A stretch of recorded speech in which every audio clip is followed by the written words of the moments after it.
નવરાત્રી તો બસ આવી જ ગઈ છે અને તમે પ્લાનિંગ પણ કરી લીધું હશે કે તમે કયા કપડાં પહેરશો, તમે કેવો મેકઅપ કરશો, કઈ એસેસરીઝ પહેરશો.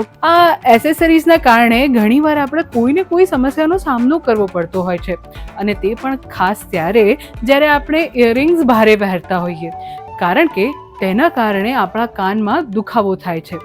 ક્યારેક કાનમાં ઇન્ફેક્શનના પણ કેસીસ જોવા મળે છે. આ એક એવી સમસ્યા છે જેમાં કાનના ઇયર કેનાલમાં ફંગસ ઇન્ફેક્શન થઈ શકે છે. જો કે ભારે ઇયરિંગ્સ સીધી રીતે ઓટોમાઇક્રોસિસનું કારણ બનતા નથી, પરંતુ અહીં કેવી રીતે પરોક્ષ રીતે તેને સંબંધિત હોઈ શકે છે તે સમજીએ. ભારે ઇયરિંગ્સ કાનની બૂટમાં નાનો કટ કે ચીરો કરી શકે છે, અને પછી પરસેવો અથવા ઓછી સ્વચ્છતાના કારણે ફંગલ ઇન્ફેક્શન થવા લાગે છે. તેથી ક્યારેક ને ક્યારેક લોકોના કાનમાં અસ્વસ્થતા, ખંજવાળ અથવા તો બ્લોકેજનો અનુભવ થાય છે.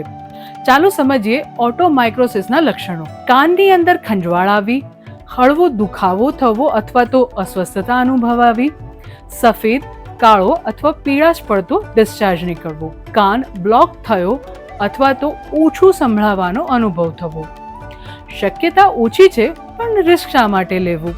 સાવચેત રહેવું હંમેશા વધુ સારો વિકલ્પ છે. તો આ નવરાત્રીમાં સ્ટાઇલ અને કમ્ફર્ટ જાળવી રાખવા માટેની કેટલીક ખાસ ટિપ્સ. ઇયરિંગ્સ કાઢ્યા પછી તમારા કાન પર ઠંડુ કપડું, નેપકિન અથવા તો બરફનો ટુકડો દબાવો.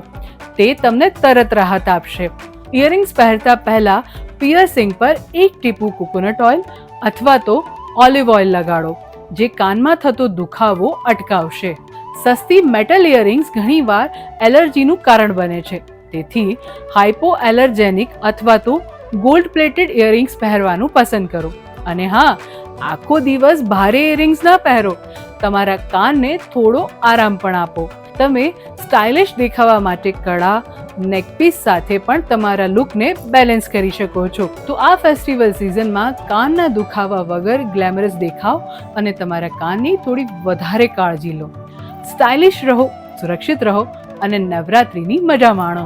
જો તમને આ વિડીયો પસંદ આવ્યો હોય તો અમને લાઈક, શેર અને સબસ્ક્રાઇબ જરૂરથી કરજો.